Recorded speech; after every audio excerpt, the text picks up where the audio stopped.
저희는 지금까지 식구에 비해서 좁은 집에 살았습니다. 이게 5식구가 이제 그렇게 살다 보니까 집안에서도 유랑 생활을 하기 일쑤였어요. 저도 이제 집이 좁고 사실 집에 이제 제 공간이 없다 보니까 대부분 지금까지 이제 살아오면서 시간들을 교회에서 많이 보냈습니다. 그러니까 저녁에도 집에 잘 안 들어가고 거기서 이제 뭐라도 이제 앉아 있어야 준비를 하니까요. 그래서 그 졸지에 교회를 사랑하는 목사가 되었습니다. 그러다가 이제 저희 큰아들이 서울로 대학을 가고 또 바로 이어서 그 군대를 가면서 숨통이 조금 튀었습니다. 그래서 저도 이제 집에 잘 들어가고 있습니다. 문제는 그 큰아들이 가끔 뭐 휴가로 이제 집에 오면 자기 방이 없잖아요. 그래서 항상 거실에서 생활하고 소파에서 잠을 잡니다. 지난주에 이제 휴가를 나왔는데 일주일 정도 있으면서 나중에 저한테 그러더라고요.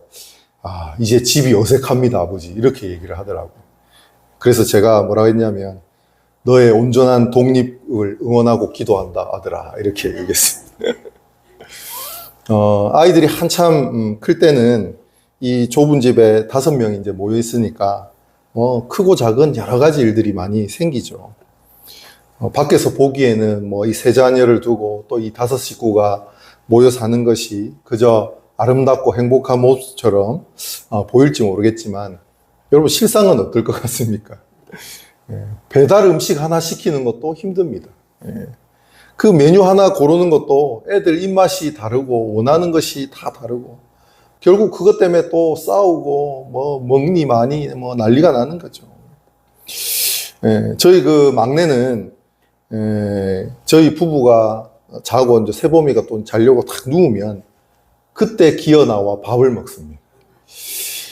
새벽 기도를 가야 되잖아요, 저희는. 일찍 자야 되는데, 뭐, 아랑곳하지 않고, 부엌에 나가가지고 계속 덜그럭덜그럭 대고 뭘 그렇게 해 먹는지, 그 잠을 방해하는 것이죠. 여러분, 가족이지만 이 5명의 다른 인격체가 이렇게 부대끼며 살아간다라고 하는 것은 결코 쉬운 일이 아니죠. 사랑은 오래 참고 라는 말이 있지 않습니까?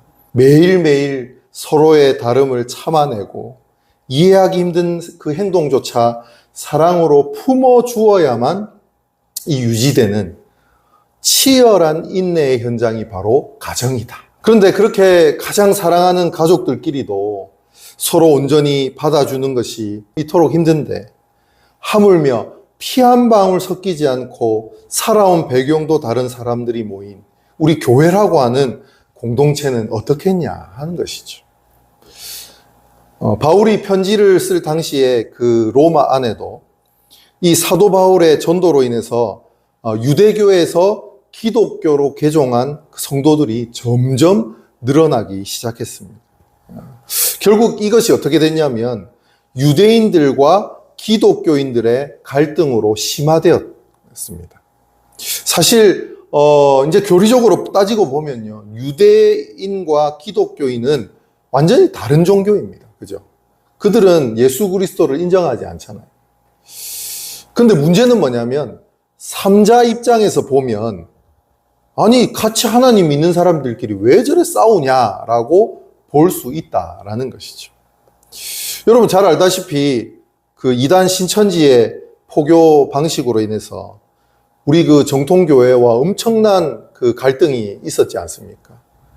신천지는 다른 이단들하고 달리 산옮기기라고 해가지고 이 추수꾼을 각 정통교회에 보내가지고 거기서 이간질 시키고 성도들을 빼내와가지고 그렇게 교회를 무너뜨리는 굉장히 악질적인 포교 활동을 이어가게 되었습니다. 그래서 기존 교회들도 이 큰 문제의식을 가지고 이 신천지에 대응하면서 그렇게 이제 갈등이 극에 달했던 것이죠. 근데 문제는 당사자인 우리가 볼 때는 이것은 생명을 걸어야 되는 중요한 문제지 않습니까? 근데 세상 사람들의 입장에서는 어떻게 봤냐면 아니 하나님 믿는 사람들끼리 왜 저러냐라고 오해할 수 있다라는 것이죠.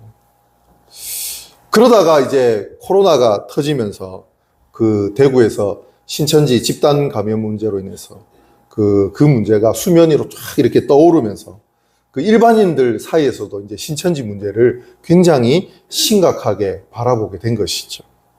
여튼 그 당시에 그 로마 황제가 이제 글라우디오라는 사람이었는데요. 이 사람의 입장에서는 유대인과 기독교인의 이 갈등은 그냥 유대인끼리의 갈등으로 보였다라는 거예요. 삼자 입장에서 봤기 때문이죠.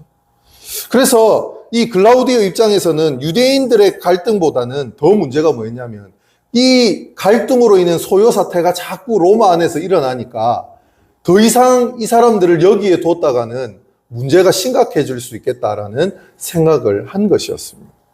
그래서 주 49년경에 모든 유대인들을 로마에서 다 추방하는 칙령을 내리게 되죠. 그래서 유대인들은 다 로마에서 쫓겨나는 거예요. 이때 정통 유대인뿐만 아니라 유대계 기독교인들도 다 하루아침에 이제 쫓겨나게 된 것이죠. 모든 집과 일터를 잃고 그렇게 나가게 됐습니다. 이제 그러다 보니까 이제 문제가 뭐냐면 유대인이 떠난 로마 교회 안에 유대교의 율법이나 제사의식을 전혀 모르는 이방인의 기독교인들만 남게 되었다라는 것이죠. 이 이방인의 성도들, 그러니까 이방 기독교인들은 사실 유대교의 율법을 알지도 못하고 거기에 얽매이는 있는 사람들이 아니었습니다. 그래서 자유롭게 고기를 먹고 어떤 형식에 구애받지 않는 방식으로 예배를 드리게 되었다는 것이죠. 근데 문제는 5년이 지난 다음에 이제 황제가 죽었어요. 그리고 그 추방령이 해제가 된 거예요. 그래서 이 쫓겨났던 유대인들이 다시 로마로 들어오게 되었습니다. 그 중에 이제 기독교인들이 들어왔겠죠. 그들이 교회로 돌아오게 됐습니다. 그런데 문제는 돌아온 그들의 눈에 비친 교회는 충격 그 자체였다. 이방인 신자들이 이방 신전에서 도축되었는지도 모르는 그 고기를 아무 거리낌 없이 먹었다는 거예요. 그리고 유대인이 그동안 지켰던 안식일이나 어떤 절기들을 전혀 지키지 않고 그냥 자기들의 방식대로 그렇게 교회를 세워가고 있었다라는 것이죠. 그래서 유대 신자들은 어떤 생각을 가지게 됐냐면 이방 신자들을 향해서 아니 어떻게 그렇게 불경건하게 율법을 어기면서 저렇게 예배를 드릴 수 있냐라고 생각했다는 것이죠. 반대로 이방인 신자들은 어떻게 생각했을까요? 아니 우리는 이미 예수 그리스도의 십자가의 은혜로 이 율법에서 완전히 자유로워졌는데 왜 아직도 먹고 마시는 문제 때문에 저렇게 태클을 거냐라고 생각을 했다라는 것이죠. 결국 어떻게 됩니까? 이 두 그룹 사이에는요 엄청난 갈등의 골이 깊었고요. 서로 밥도 같이 먹지 않을 것만큼 분열되게 되었습니다. 그러니까 이전 유대교인들과 갈등이 이제는 같은 교회 안에 교인들의 갈등으로 바뀌게 되었다라는 것이죠. 바울은 이 두 그룹을 이렇게 이제 정의를 합니다. 믿음이 강한 자와 믿음이 약한 자로 구분했습니다. 이것은 진짜 믿음이 강하고 진짜 믿음이 약하다라기보다는 구분하는 방법이었어요.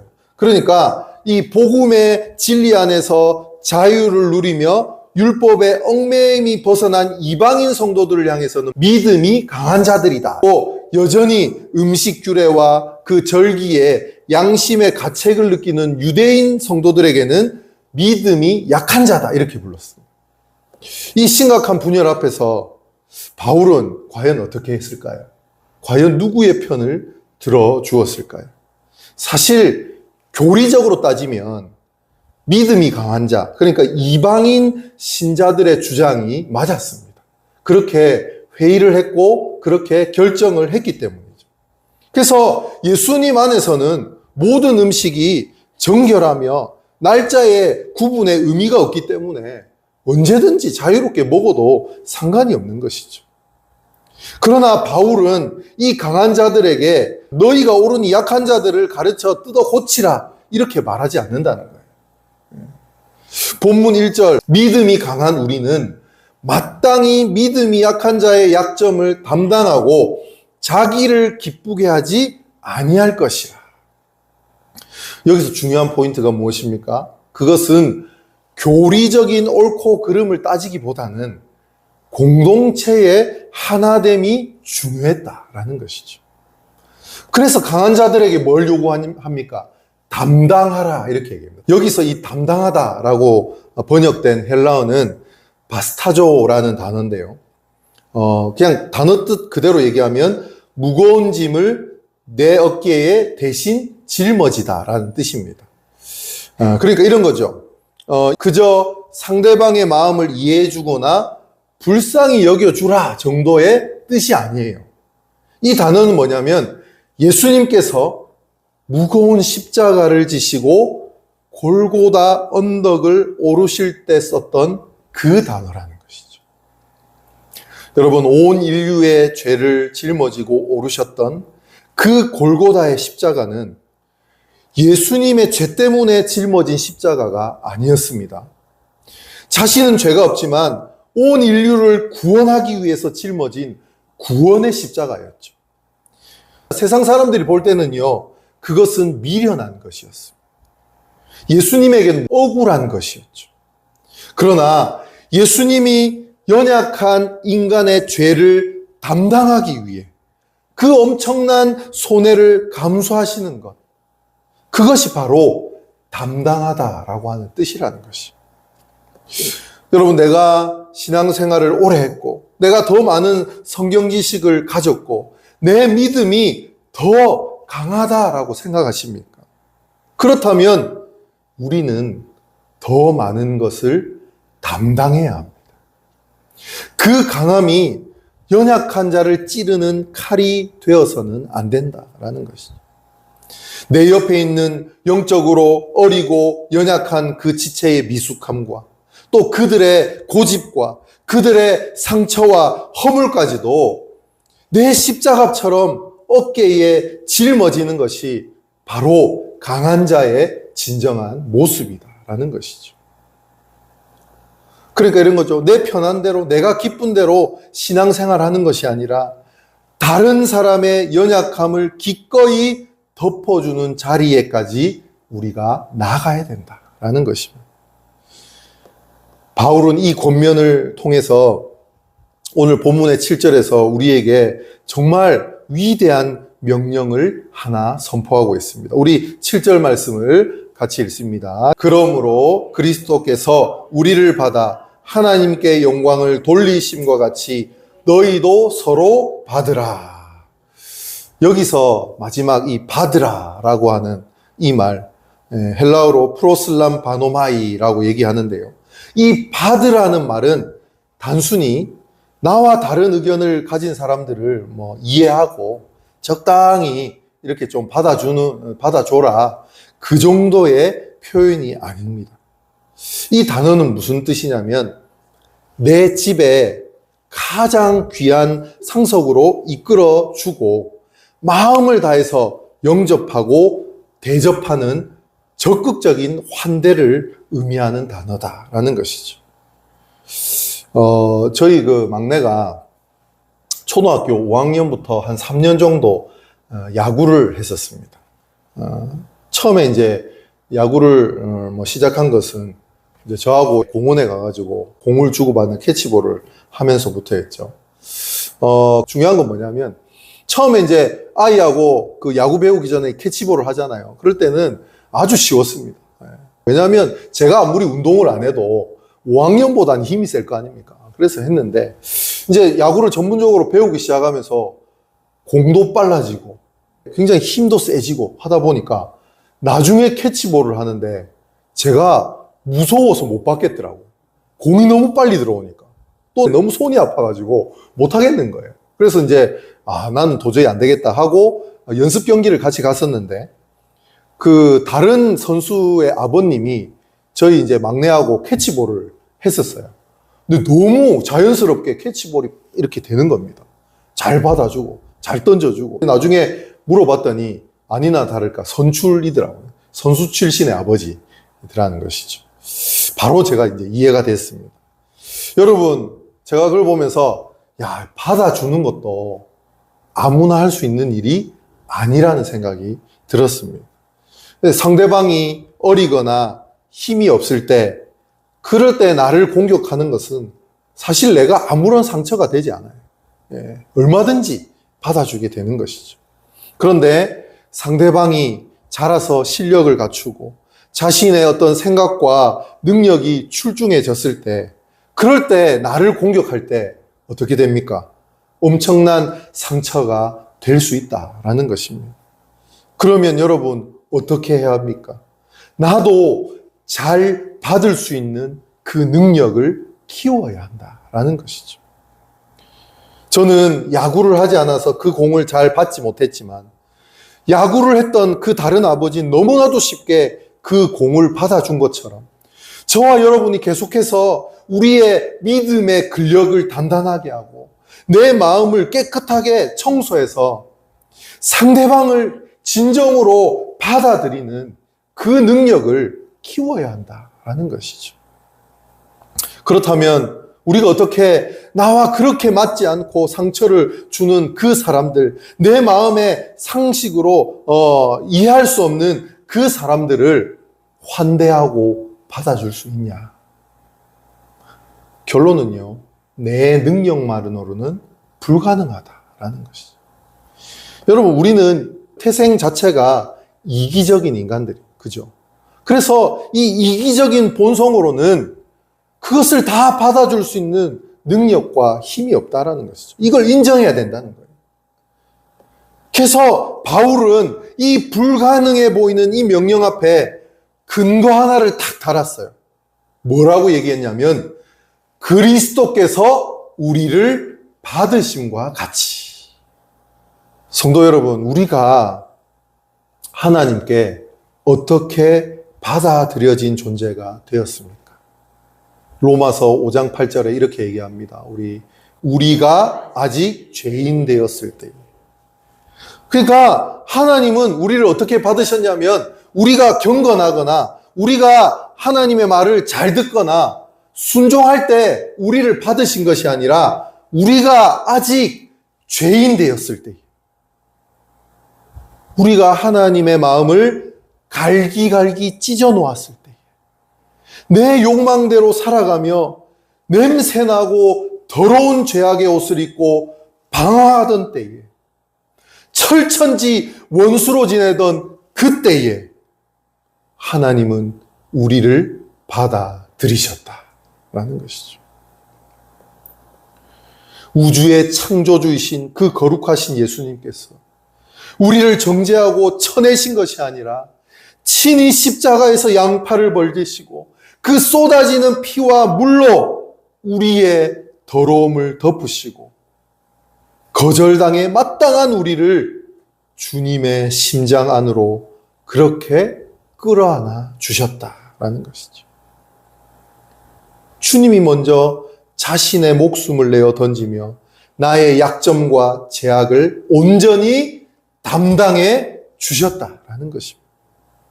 그래서 오늘 우리가 하나님의 자녀라고 하는 이름표를 달고 이 자리에서 예배하게 된 것이죠. 여러분, 한 청년이 세상의 화려함에 취해서 그 아버지가 평생을 바쳐 모은 재산을 모두 챙겨서 집을 떠났습니다. 하지만 끝없는 탐욕의 결과는 처참했죠. 방탕한 생활과 중독으로 모든 것을 잃고 결국 돼지가 먹는 그 쥐염 열매조차도 배불리 먹을 수 없는 돼지우리의 밑바닥 인생으로 전락하고 말았다. 몸은 병들었고 악취가 진동했으며 그 누구도 그 사람을 사람으로 취급하지 않았습니다. 그는 생각했습니다. 아버지가 과연 나를 용서하실까? 품꾼 하나로도 써달라고 한번 빌어볼까? 수백 번 그 연습한 변명을 웅얼거리면서 그는 결국 고향말 어기로 들어가게 되었습니다. 그런데 저 멀리서 백발이 성성한 노인이 흙먼지를 일으키며 정신없이 달려오고 있었습니다. 매일 동구 밖을 서성이며 아들을 기다리던 그 아버지였죠. 여러분, 당시에 그 중동의 문화에서 점잖은 어른이 겉옷을 걷어붙이고 달린다라고 하는 것은 매우 수치스러운 행동이었습니다.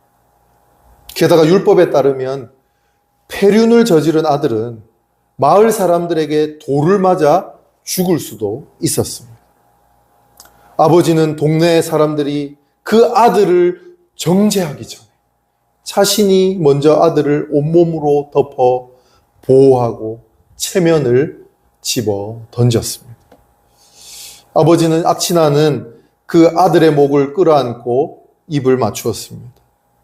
그 아들의 변명은 끝까지 듣지도 않은 채 종들에게 명해 가장 좋은 옷을 입히고 손에 손가락 반지를 끼우고 발에 신을 신기며 성대한 잔치를 열었습니다.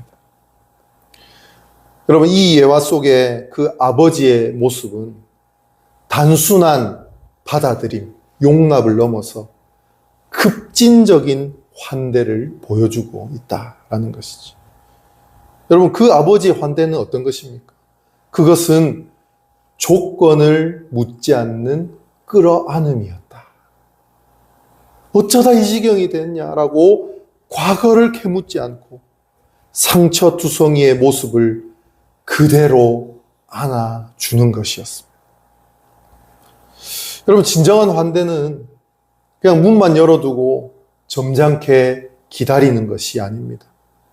냄새나고 실패한 영혼을 향해 세상이 그들에게 돌을 던지기 전에 내가 먼저 맨발로 달려나가 끌어안는 것이죠.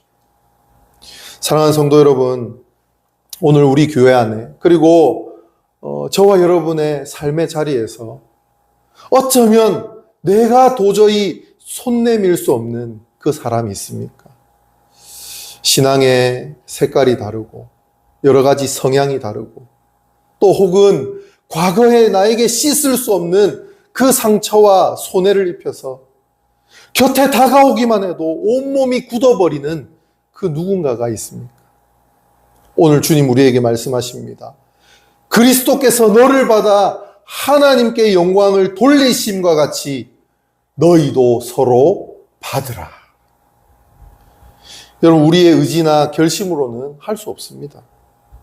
오직 날마다 그 십자가 앞에 엎드려 이 나 같은 죄인을 조건 없이 받아주신 그 크신 예수님의 사랑을 내 심장에 수혈받을 때만 가능한 일이다라는 것이죠.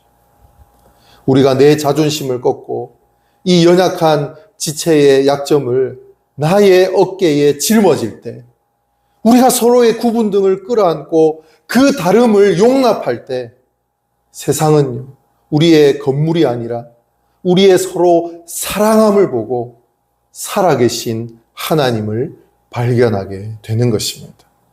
그러므로 우리 이번 한 주간 저와 여러분의 가정과 직장 그리고 이 교회 공동체 안에서 주님이 나를 먼저 품으신 그 십자가의 환대를 기억하시고 우리도 우리 이웃의 손을 맞잡아주는 거룩한 화해자들이 다 되시기를 주님의 이름으로 간절히 축원합니다.